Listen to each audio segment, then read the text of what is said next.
आगे। अब अगली खबर की तरफ हम रुख कर रहे हैं। पुष्पांजलि हमारे साथ जुड़ी थी इस खबर पर, उनका शुक्रिया जानकारी के लिए। अब हम रुख कर रहे हैं उत्तर प्रदेश का।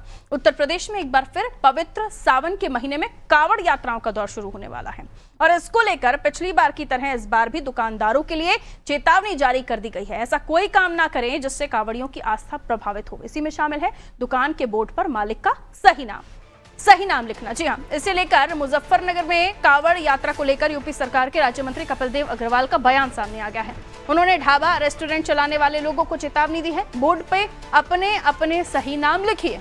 कोई भी नॉन वेजिटेरियन दुकानदार हिंदू देवी देवताओं के नाम से अपना नाम या अपना दुकान का नाम नहीं लिखेगा।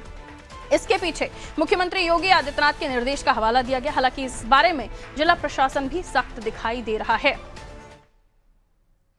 प्रतिवर्ष की भांति इस वर्ष भी कांवड़ यात्रा की जोर तैयारी मुजफ्फरनगर जनपद में, पूरे पश्चिमी उत्तर प्रदेश में वो लगातार चल रही है।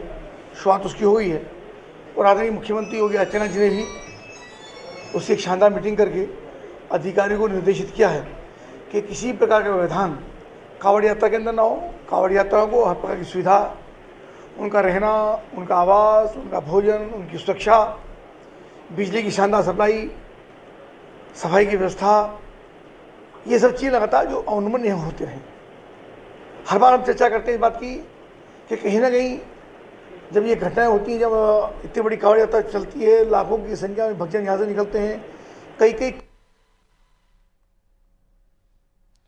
और इस खबर पर हम बातचीत करेंगे। तस्लीम हमारे सहयोगी हमारे साथ जुड़ रहे हैं। तस्लीम, इससे पहले भी जब कांवड़ यात्रा की शुरुआत हुई थी तो हमने देखा था कि लोगों को कहा गया था आप अपने दुकानों के नाम के साथ अपना नाम भी लिखें और ये ध्यान रहे कि किसी भी नॉन वेजिटेरियन शॉप का नाम जो है हिंदू देवी देवताओं के नाम से नहीं होना चाहिए। और अब दोबारा जो मंत्री हैं अग्रवाल साहब, उनकी तरफ से भी यही बात कही गई है और हवाला मुख्यमंत्री के उस आदेश का दिया गया है। कांवड़ यात्रा से पहले एक बार फिर दुकानों के नामों को लेकर जो बातें सामने आ रही हैं, इसको लेकर वहां की सियासत में क्या कुछ माहौल है, किस तरह की बयानबाजी आ रही है, क्योंकि तब भी सियासत हुई थी, अब क्या माहौल? जी देखिए पारुल, अगर पिछली बार की बात करें तो जिस तरह से यहाँ पर एसएसपी अभिषेक यादव थे, उन्होंने एक आदेश जारी किया था कि जो कावड़ पटरी मार्ग पर ठेली लगाने वाले जो छोटे छोटे विक्रेता होते हैं वो अपनी ठेलियों पर नाम लिखे, दुकानों पर नाम लिखे, ताकि उनकी पहचान की जा सके और जो कावड़ यात्री हैं उनको दिक्कत ना हो। तो इसी को लेकर खूब सियासत हुई थी। पूरी तरह से जो विपक्षी पार्टियां हैं उन्होंने सरकार को घेरा था।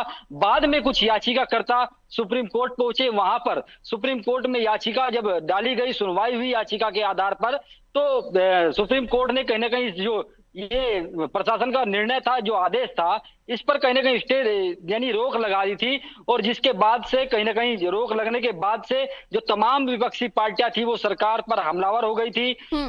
और खुद जो एनडीए का घटक दल माना जाता है यानी आरएलडी पार्टी जो अलायंस में है, जो अलायंस में अभी भी अलायंस में बनी हुई है बीजेपी के साथ, उन्होंने भी कहीं ना कहीं जो फैसला था सरकार का उसको लेकर कहीं ना कहीं अलग बयान जयंत चौधरी का सामने आया था। जयंत चौधरी ने कहा था कहीं ना कहीं ये जल्दबाजी में लिया गया फैसला है जिसको वापस भी लिया जा सकता है। तो ऐसे में कहीं ना कहीं तमाम फैसलों को लेकर जो कावड़ यात्रा को लेकर नेम प्लेट को लेकर सामने आए थे, तो कहीं ना कहीं जो एनडीए के घटक दल है वो भी अलग थलग दिखाई दिए थे।